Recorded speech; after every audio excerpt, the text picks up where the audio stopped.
Welcome to Kenton's videos. Enjoy the video.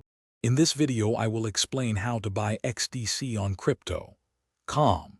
First, ensure your Crypto.com account is fully set up and verified.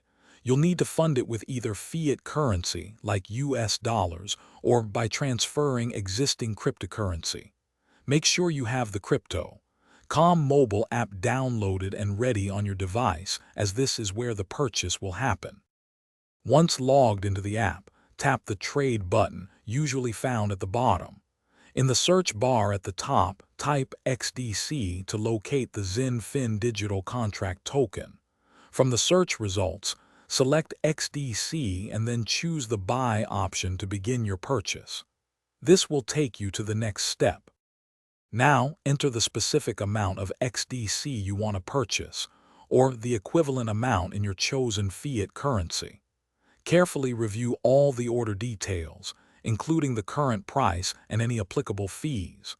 Once you are satisfied, confirm the transaction to finalize your XDC purchase.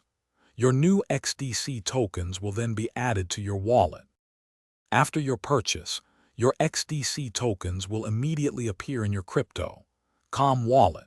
For enhanced security, many users choose to transfer their newly acquired XDC to a dedicated external hardware wallet. This provides an extra layer of protection for your assets. Remember to always practice good security habits with your cryptocurrency. Also, for other great deals and to upgrade your clean game, check the description for a link to the Shark AI Ultra Robot Vacuum and more. Thanks for watching. Consider subscribing if we helped you.